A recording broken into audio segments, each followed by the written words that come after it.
a very common thing is to have multiple cameras set up to shoot something. And of course, they don't look the same. The image doesn't look the same between the two cameras. And so what I'm going to be doing is demonstrating, one way to go about fixing it so that the two cameras look a lot closer to alike without, and doing it in a way that you can save your settings so that in the future you can match those two cameras a lot closer to begin with, so that then your shot matching part of it a lot faster. So you don't have to redo it every single time? This is get it so the majority of the work is taken care of more accurately to begin with and makes less work each time you go back and do it again. Okay, makes sense. Well, I have it ready to show. Should I go ahead and show it? Well, I was born many years ago on well, I wasn't born on a farm. I was born in a hospital, actually. But I grew up on a dairy farm, and I spent my childhood running around with bare feet and stepping on rusty nails and swimming in muddy creek, and it was not a very sanitary life, I suppose. But it was a good childhood. I played by myself a lot, and I didn't have my brothers. I had brothers and sisters that were older and weren't really very interested. Didn't really want to play with them. And then when I was 7, my mother had another baby, and so I had a little brother, but he was quite a bit younger than me. So a lot of my childhood was spent just playing alone. And we just did a quick thing so that I could get something going. So this is how I set up to do the shot where we have the that Mo will be getting a chance to do a little matching. And now here is from the other side. This is after the cameras were set up for the interview, and you can see over here. I hope you see my cursor going. This is Blackmagic Pocket Cinema 4K with its monitor and everything going. That was the main or A camera that'll be the one looking directly at Miriam. And here is a GH3 that's going to be at a second angle to her, with a completely different background setup and a different look. This again is how I'd set up. Notice you can see this is a Macbeth color checker chart here. This chip chart, the whole thing, and then a standard old Kodak gray card, and also one of the X-Rite video checker rigs down here. What I'm wanting here is to have the color selection of both the Macbeth and the X-Rite. You can use either the X-Rite one or the Macbeth one. The Macbeth one's bigger, so I like to use it when I'm in the studio, but when I'm outside, because that Macbeth one is fragile, so when I'm outside, I like to take the X-Rite. But you do need to have it kind of close to the camera, as you'll see. But what we're going to be trying to do is matching the color response between the two cameras, hue to hue. You have, of course, your primaries, of red, blue, and green. And we also have the secondaries of yellow, magenta, and cyan. And so we'll be trying to set those so that they're working just fine, thank you. Yeah, this is what my Premiere Pro is looking like when I'm sitting here going to be doing a little color work, except that I'll go ahead and bring up the Lumetri panel over here. When I'm working, I normally have my 3 monitors, where I have my main wide one that I use for my interface for the program, a second monitor off to the side where I have nothing but my project panels and source monitor and effects panel, and then I have a third monitor that's up above the main user interface monitor that has just the image of the program monitor in it. So as you can see, the program monitor area here is not very big in this, because I want to see the scopes big and I want my controls big if I need to use a mouse. If you're working in it, you may very well at times need to move things around so that your program monitor is a bigger image. This is the interview section, this whole green part here at the beginning, but I have the 2 clips separately that, and this in the green, this is what's called a multi-camera section. So you notice as this goes down the line, it cuts between the 2 cameras. I can change that easily enough, and so I can go back and recut it at any time I want, because the 2 cameras are linked together within Premiere, and it's really handy to then say, where do I want it to cut to the other camera? I can cut back here. But if you don't like the cut, you can change it. So it's really slick. But we come down here to the end and we get the actual two files. This is the GH3 image, Panasonic GH3, and this is the Blackmagic. These are both actually after correcting it. And you notice if you look over here on the scopes, you see the way the lines, you've got the lines of the safe area of the scope. This is the vector scope. This shows saturation. And you see that the line here, that this is the max saturation you can safely have. When you're doing these chip chart things, you normally want to be around half to 2/3 of the way out to them. And you can see I've got a cyan one here. There's something obviously coming out to blue, to magenta, towards red, towards yellow. They're fairly equally distributed according to where these outer boxes are: cyan, green, yellow, red, magenta, and blue. And the other thing is you can look down here, and this is the waveform, RGB form, as it says here. You can right-click on any of the scopes in Premiere. And notice that I've got this nice overlapping white here. Well, when you see white, that means you have equal volume of all colors. This white is almost undoubtedly this little piece right here, because in the scopes you see left to right, and higher values will be higher on the waveform and dark values will be lower. So left to right, right here, this white patch is what that would be, and this white patch is what would be right here in the lower corner of the Macbeth chart. So with both of those lined up and showing just white, that tells me that I've got red, blue, and white matched. This is one of the ways that using your scopes can get you so much faster to getting things corrected. Another way that you can use the scopes for this, I'm going to come over to my effects control and bring up a mask that I've got here, and I'm going to move this over to the white box. So all that we're allowed to see is the white. And bring up the double click on the vector scope, and I enlarge it, and I can see that this is showing that the there's a white dot in the center and just a little bit of spill around it, but the color on this is very centered at the white. That's another way you can center your blacks and whites, is by looking at the center of the vector scope. But we'll take that off for now. What is the process for going through here and cleaning up the color? What did I do? Bring up Lumetri, and I'm going to go to my curves panel and let you see what the final result looks like. These are the two big areas that I worked. This is hue versus sat. This is saturation, and this is hue versus hue. And the first one you start with is actually the second one here, because what you want to do is go through and for each of these color boxes, your primaries, blue, green, and red, and then the secondaries of yellow, magenta, and cyan, you want to get those matching the line on a direct line towards each of the colors for those on the vector scope. After we've done that, then we know we'll have an image that is, the colors, the hues are probably going to be distributed more like another camera would be, and you can match to it. That goes back to going to the effect control, just making a 4-point polygon mask, and which I have here, and I just sized it down so that it fits on the little box. One of the things that you may very well want to do is do something like, say, go to 50% on the scale, and this way you get a bigger image so that you can do your sizing a lot easier. So then you can work with either, like, say, your black and white or your others. So once you have this all set up to go, you've got a mask that you can move around and get different values with. Like, I put it over in the red and go there, and all of a sudden, yes, we can see we're lined up with red right now. Okay, so once you have this, what do you want to do? How do you get started? When I first came to this image,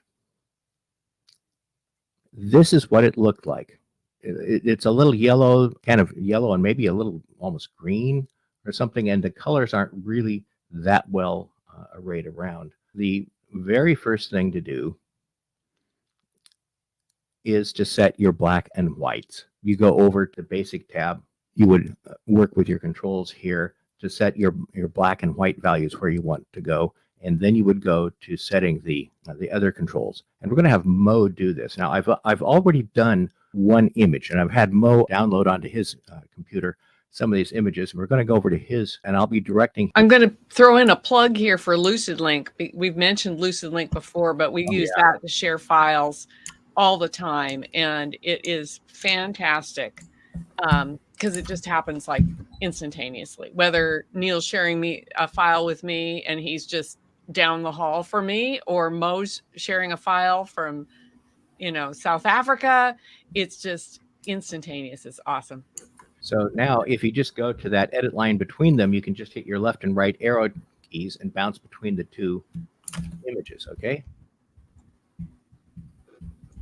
Now, again, we're going to be matching the one on the right to the one on the left. So with it on the left image, the GH3 image that's already corrected, go ahead and go to your color workspace.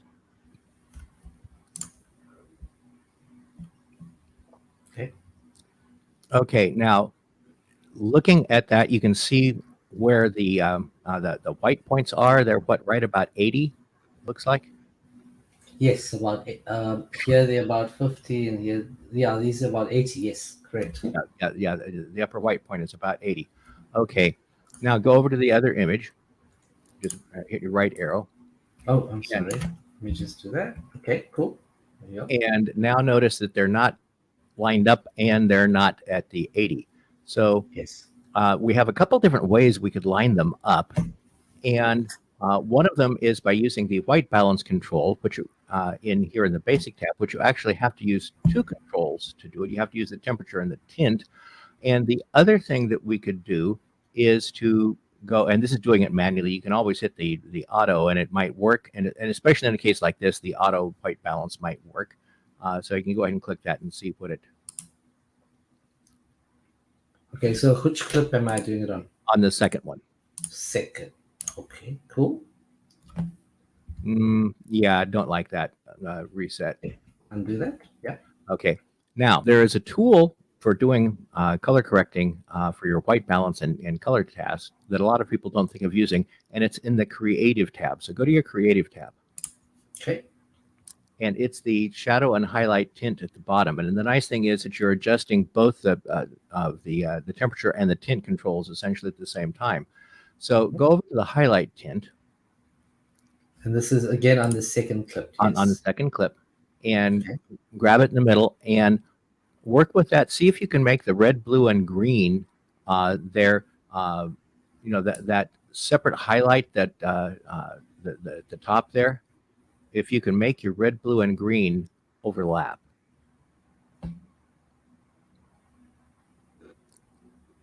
Overlap. Okay, cool. So that's as much as I can get it to overlap, right?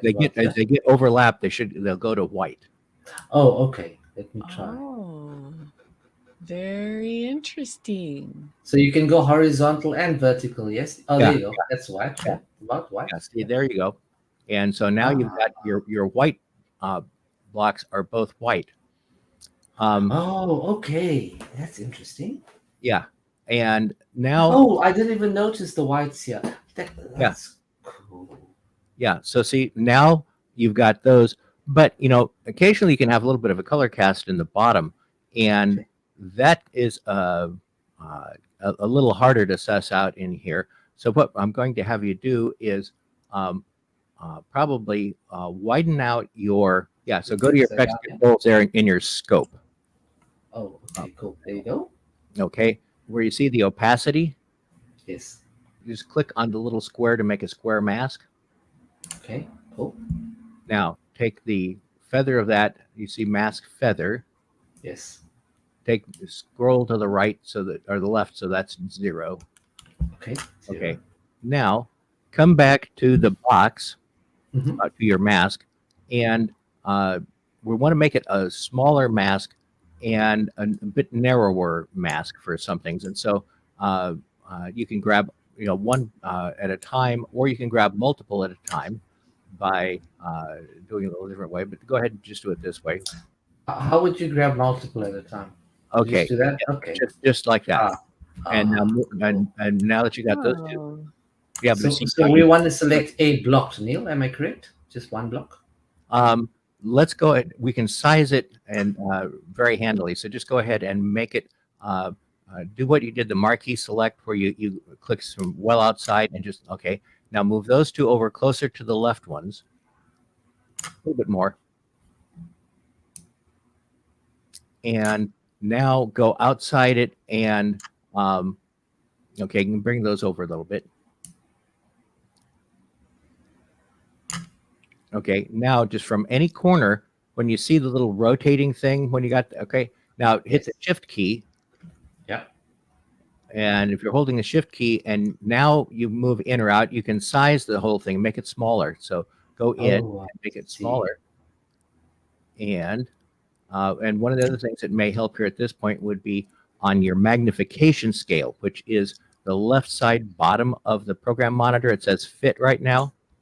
Try about 50 or something like that. And is that okay? Yeah, let's go. Okay. Now go up and see if you can grab, if you put the cursor in the middle of the box, you can move it. Oh, in the middle of the box. Okay, you want me to move it to color? Okay, so yeah, you will want to get your box, your mask a little smaller. So it's a little tall still. Oops, I'm sorry. Let me just go back to the mouse. Okay. Get the mask and select and make it short so it all fits within a box. Okay. Cool. Is that okay? Yeah, a little. Yeah. Okay, there we go. All right. Now we can see what the white is, and if you go back to your scope, elementary scopes tab in that upper left. Oh, I'm sorry. Yes. Okay, so now we can see we got our white thing. Now bring that cursor. You can see in your image off to the preview image to the very far right. You can see up at the top that the black is in the top. So let's move that mask up over that black box. Oh, I see. Okay, let's move it up. Yeah, let me make my magnification a little bit this. Oops, I'm sorry. That's, I think, about. Okay. One of the things you can do is hard to find, isn't it? Yeah, go to the effects control. Go to the and then you can disable it. Yes. Yeah, just click on the effects control, and just disable the FX opacity. Just click on the FX by opacity and click on the mask. Cool. But click on the mask line with the FX with the opacity disconnected. Now you can both see the box and the image under it. So now you can move it. Okay. So now we can make it. And make sure it's well within the box because we want to be able to move it around quickly without worrying about it. So make it smaller so it's maybe 2/3 of the box at most because we want to be able to quickly move it around. That's so interesting. Is that okay? Yeah. Yeah, make it smaller. Even smaller. Okay. So yeah, like I said, at most 2/3 of the box because we want to be able to just grab and drop it and not worry about it. Not worry about whether you have it all within the. Sure, that'll be fine. Lined up right. Okay. Cool. Now go back over to your effects thing and unclick it. So yes, now go back to your elementary scopes. And we can see that this isn't exactly overlined here at the bottom. So now work with your shadow tint control. Shadow tint. Is it in here? Right. Yeah. Yes. It's the wheel at the bottom, the shadow tint. Oh, the wheel. Okay. Shadow tint. Yes. And so see if you can work with that. And if you can get the, looks like having to pull the red down a little bit because the green, get them. Okay. There. That's looking like you've pretty much wiped out any individual colors. Cool. Now go back to your effects controls and just click on the FX for the opacity thing. So we turn that off and we can see. And click on the mask so we can see that. Okay. Bring it over to the gray card now. Take the mask over to the gray card. No, to the card over to the left side of the image. Oh, this one? Way up. Oh, the gray big card. Okay. Yeah, right down into the middle of the card. Okay. And let's see what we've got. And go back to your scopes. Oh, this is fun. So we must make all those And little red, green, and blue things. we're not going to change these two controls right now. Okay. But that tells us that we do have some cast in the middle. Go to your color wheels control. Okay.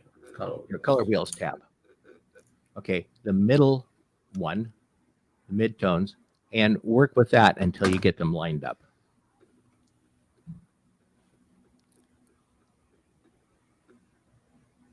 Yeah. There we go. Okay, now go ahead and take the mask off. Okay. And let's go back to your scopes and see what we've got. And right click. Yeah, see now you've got more of them that are aligned, and the whites aren't exactly aligned again. So, you know, one might want to go back and go back to the creative tab and just do a little bit of adjustment with your highlights to get those whites lined up a little tighter. How's that? That's pretty good. Okay. The shadows will be fine. You don't notice the color nearly as much in the shadows. So that has us basically our whites, our grays, and our blacks are pretty much aligned. So now it's those 6 colors, that third vertical line in the card that we want to start working on and get together. So go ahead and drag the box over to the blue at the very bottom. Yeah, there we go. Now turn your mask back on and go back to your scopes. Let's go over and bring up. Now we want to see your vector scope. So in your scopes panel, right click, vector scope YUV, right near the top. Okay, because this is. Must I disable the waveform? You could for now, so we can see this big, because this is what you're going to be working in, and you can see where your blue goes. If you put a line from that dot in the center towards the blue angle, you're not exactly lined up, right? You're a little bit towards the cyan. Go ahead and make your because you're going to want to have the curves a little bigger to work in here. So we're going to be working with curves. So go ahead over to your Lumetri, go to the curves, and now pull the Lumetri panel wider. Okay, now go down to the second HSL curve, to the hue versus hue. Adjust your program monitor so that you've got that blue box visible again. And you see on the hue versus hue, there is the eyedropper in the versus hue panel. Click the eyedropper. And we're going to click on the blue box, but click on the blue box while holding your control key down. Oh, okay. Oh, so just talk me through that again. So I drop it first, and then the control key, and then the control key just before you click on the box. Okay.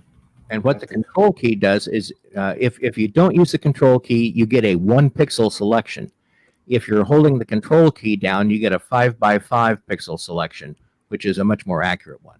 So holding the control key down, and you, although you've clicked a couple times, you've got extra things there. So I'm sorry. Let me undo those. Yeah. So back to that control key, and then, oops, I'm sorry. Right. You just click there. You put the control key down just when you click in the box. I got those. Okay. I got that. Now we've got our blue. Okay. So now you can grab that middle point of the 3 dots there, and you can move that up or down to try and make that dot for your color in the vector scope on a direct line towards the blue point. Oh, I see. Like that. Yes, there you are. Okay. Oh my God. Grab that blue that mask and go up and put it on the green. Okay, let me just find the mask quickly. And the top of the screen. Yes. Okay, back to there. Oh dear, what are all these? That's all the other colors, and we're going to be adjusting that. So go ahead and get your mask back on. Oh, I'm sorry. Oh, was the mask off? That's why I picked up the colors. Yes. I There see. you are. Okay. Now you go back to your scope. And Oh, right. okay, and So so let now, me try and remember. So now we do the same process again, but with the green, right? exactly. So back to this eyedropper. Oops, I'm sorry. Oh, I'm sorry. I'm just pressing it. Why Then is it? come? Yeah, it's. I don't know. It does that on mine for some reason. Okay, Okay, and yeah. then Control, go in here and just click. That's what I've got. Is that Okay. correct? Or Now, not? yeah, grab the bar at the bottom of that box and And slide it over so that you can see. No, no, at the oh, bottom. right. Oh, I see.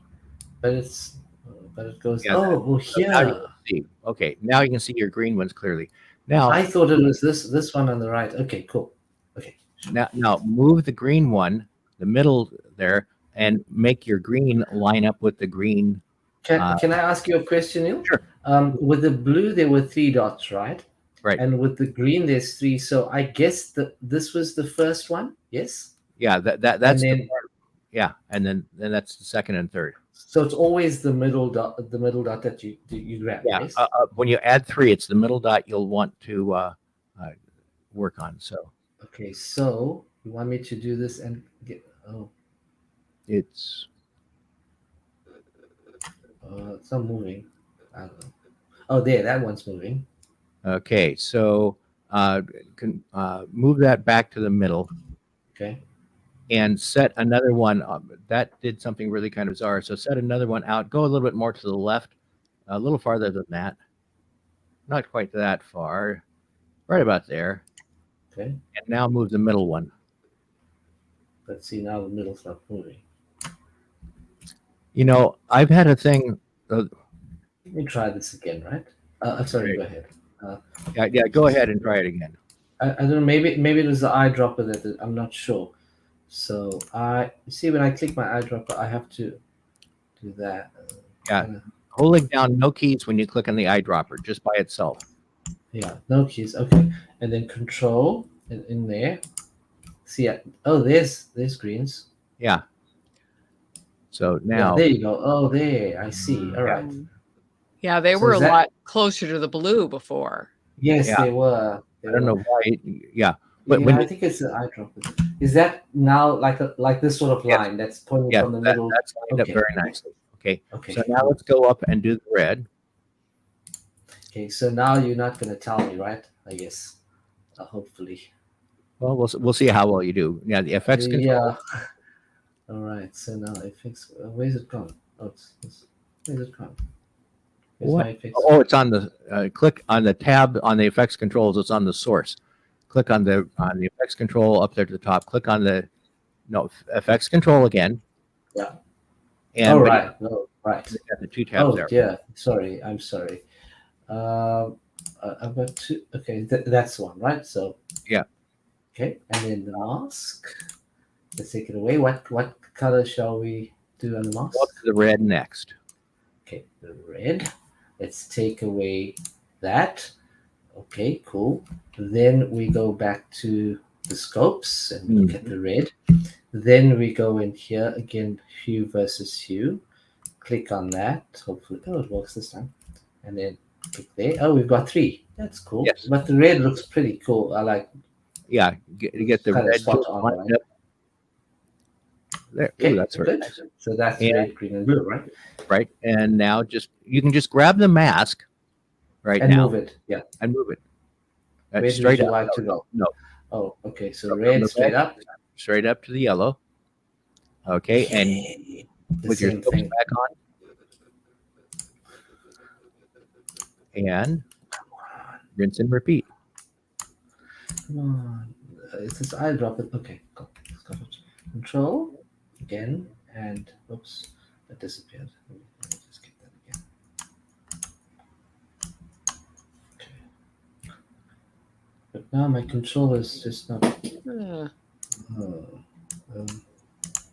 Okay, I'll try it again.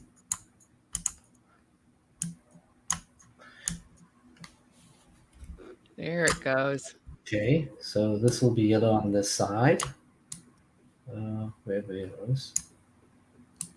No, did it not do that now? It did not add in the yellow.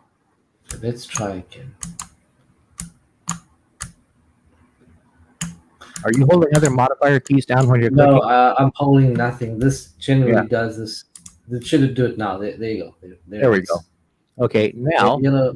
Mhm. now adjust your yellow, of course. Oh, but now where is the yellow? See? I'll try that one. Yeah. Yeah. There we go. Okay, cool. There you go. Yeah. And This is so cool. Yes. drag the yellow, drag the mask up to the magenta, right up above it. Okay. And- And we need to do the same thing. Okay. Yep. Yes. Mhm. Come on, you better work. Work. I think it's sorry. I think it's my mouse. I have a rat mouse.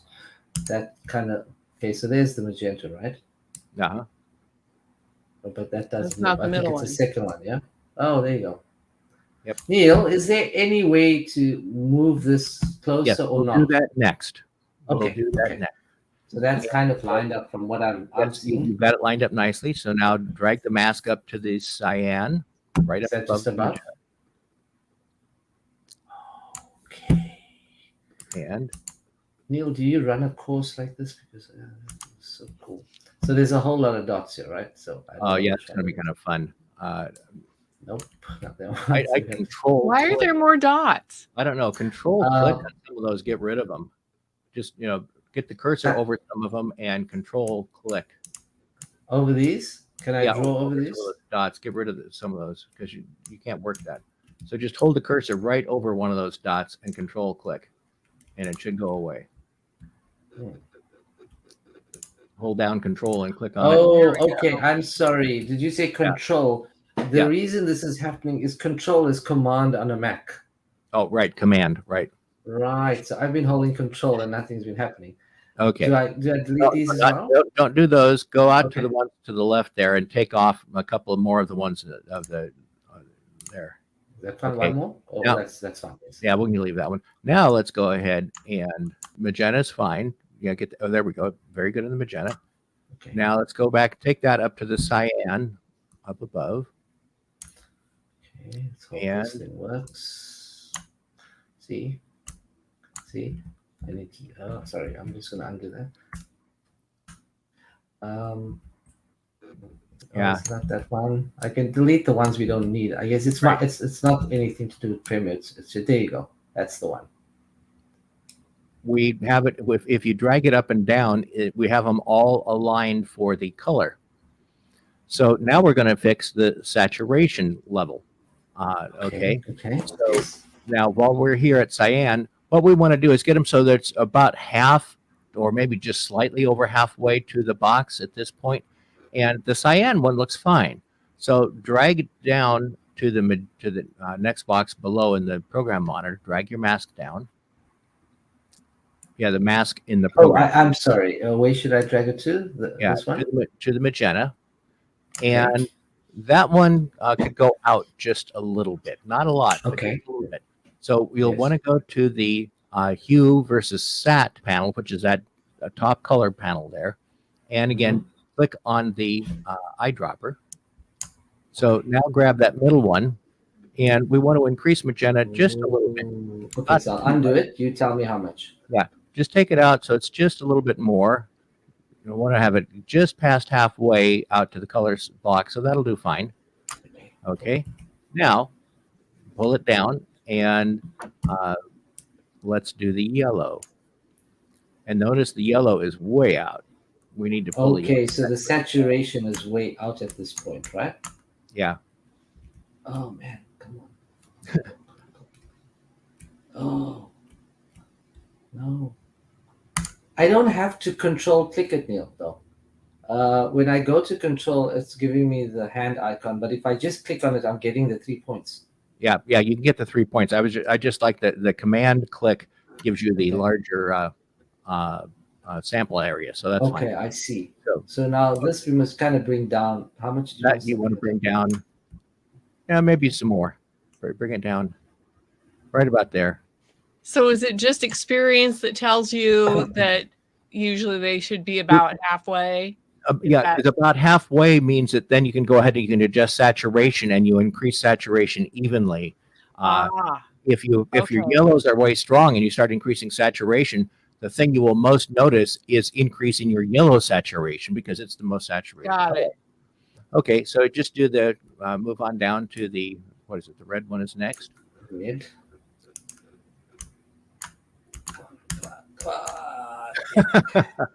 Okay, that's red. How red is out there, so you want it halfway through, right? Yeah, so you pull the red down a little bit also, right about there, yeah.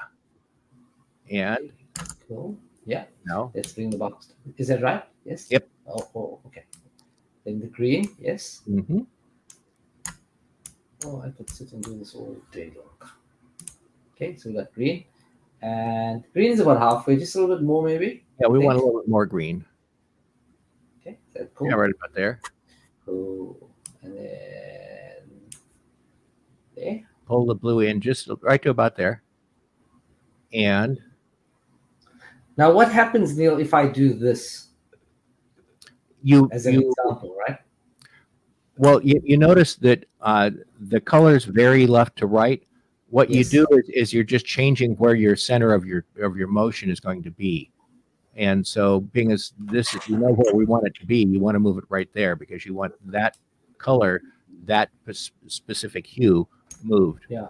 So I'm doing this deliberately because it looks like it's a straight line, but when I do this, you can see it's kind of not a straight line. It jumps Yeah. at this point. Yes. Yeah, So because you're changing your hue a little to the left or the right from Yes. the particular hue you're on. So you want to stay pretty vertical on it. Okay, so we'll come down vertically about Yeah, right there. about But there. you can see it's kind of going that direction. Yeah. At this point, can we change this Go down and change that one and adjust it back in. point? Oh, cool. Okay, how's that? Is that fine? The whole thing pretty much corrected now. Go ahead, go to your effects control and click on the FX so we disable the mask so we can see it. Now let's go back to your scopes. And you see the pattern that we have now for the scopes. Go to the top of the Lumetri panel. Yes. Scroll up to the very top. And you notice the little FX by the Lumetri? Ah, cool. I See, see. that you can see what you had originally. Yes. And then what you there's the original, and here's the Corrected color. corrected one. And yeah, you have things that are a lot better aligned. And let's go ahead and see what happens when you go down, click in the timeline panel, Okay, you want me to go back and forth. and now just do left and right Oh, arrow. that's so So you- cool. Neil, you're a genius. Let me just fit this.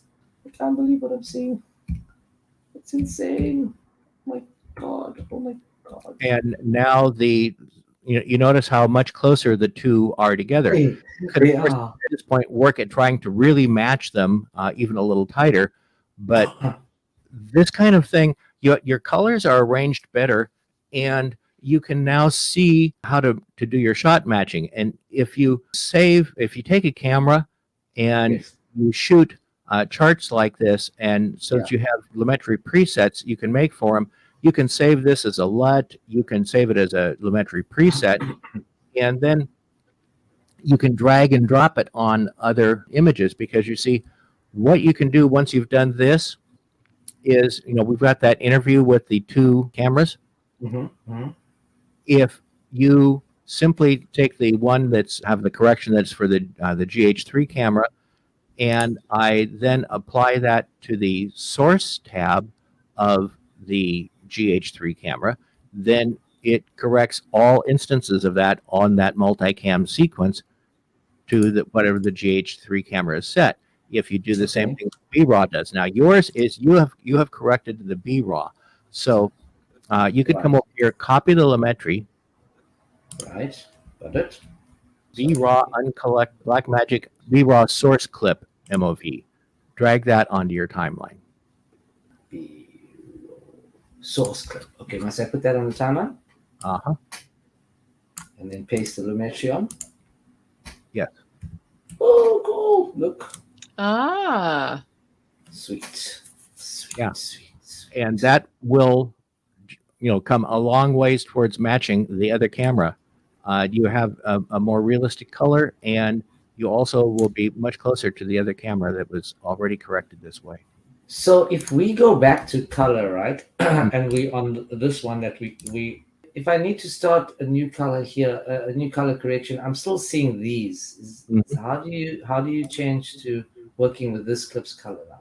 You have to Okay. you have to add on lumetri, right? Oh, how do you? Yes. The way that you would work with this in a multi-camera type session is go back over to your effects control panel, Okay. and you don't have a clip selected. So Okay. I'm sorry. Yeah, there you go. Yeah. Get over here to the corrected one, the next clip, right? Okay. You've got it there, the lumetri. Mhm, Okay. mhm. If you cut that, just right click and cut. Yeah. Okay. Now go up above that, so you see where it says source, right up at the top of that panel, the source tab. Yes. Click on that. Now paste. Now, see, you've applied it, and this works out very well when you've got whether it's a multicam or even if it's not a multicam, if you've got multiple cuts from one clip involved in a sequence, if you put it on the source tab, you This have is a now master. direction Yeah. on all uses of that clip anywhere in that sequence. So you're creating kind of a master clip color Exactly. correction, yes? Yes, yeah, exactly.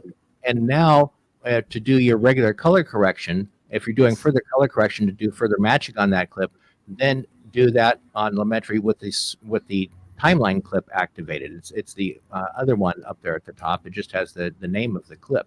Click on the right one, Right. and now you notice how all of a sudden your panels don't have any correction showing. Yes, because I do. now you're working on this instance of that clip.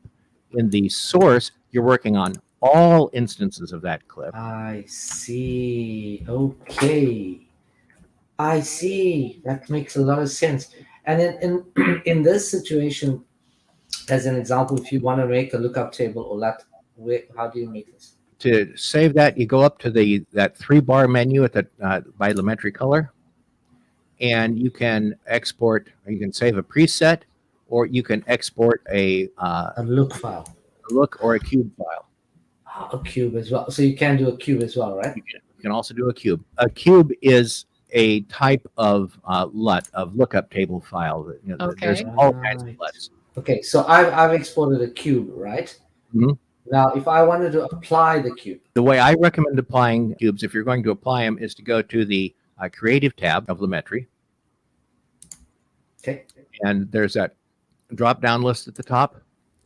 Click on that, and you access them from there. And so if you've saved it, I see. Oh, I see. and Okay. there's a reason why I will use the Creative tab and almost never use the Basic tab input. Click on the Basic tab in lumetri. You notice that the input LUT is at the top. That tab is in process order, essentially.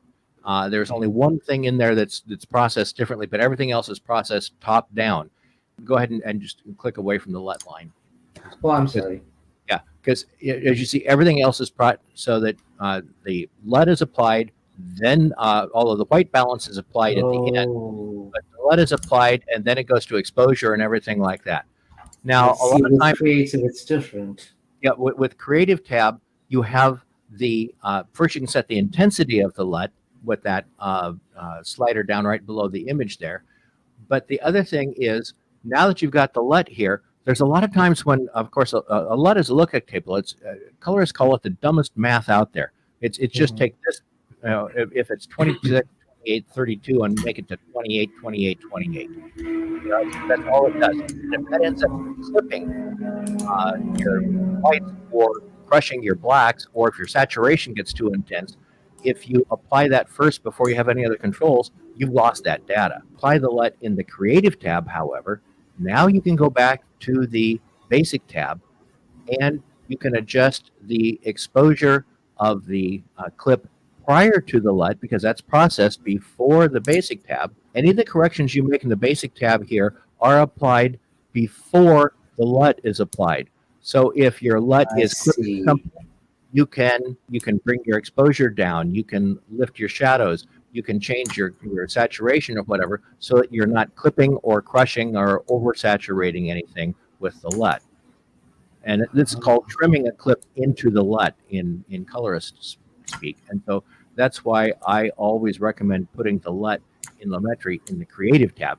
And that's even if you're doing it as a technical or normalization LUT for correcting one clip to another type of clip. I will still put it in the Creative tab so that I can use the Basic tab to trim the exposure of the clip. So now what I've done, whatever I've done, I've just gone back. But if I go to my source and correct it, they look exactly the same. Not exactly the same. I can see a little difference here. Oh, I see. Okay, I didn't know. Okay, I thought it would switch between source and corrected in one screen. Okay, so source always shows here. Yeah, source monitor is different from the program monitor. So essentially, the source monitor is showing here in this source, and the corrected is showing in the program monitor. Yes. Yeah, the source monitor shows what's on the source clip or on the source tab. Yeah. In the effects control or the Lumetri panel, the source monitor does not show anything that is on any effects that are on the clip tab. Yeah. Well, and cameras can, the way the sensors react to the various hues can vary by the type of light that you got, whether it's a daylight towards 5,000 to 6,500, or if it's down 3,000 or 3,200 or so Kelvin temperature. And so a lot of times colorists will try and work up, if you've got a job that they're working that's going to be a pretty hefty job, they'll want to know, what cameras do you have? And I want charts of those shot in the different lighting setups you've got, because then they can take and do this kind of thing and have these settings that they can apply to the cameras.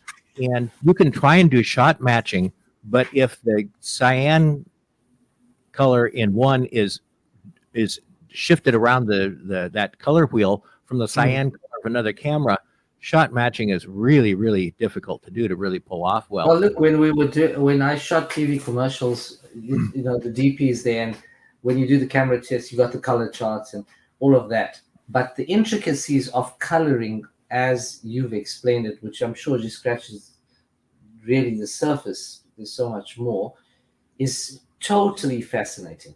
But I love the idea that you can take, once you've done that hard work once, you can just take that LUT and apply it every time you have the same lights and the same camera. This is something, Neil, you should really. Do you think you should teach? Oh my goodness! What an awful thought. That's going to be a rhetorical more question. From the master, just reach out to me. Definitely, Neil, you should definitely teach 100%. Well, that's a good send off. Let's say goodbye, everybody. Goodbye. Bye. Good.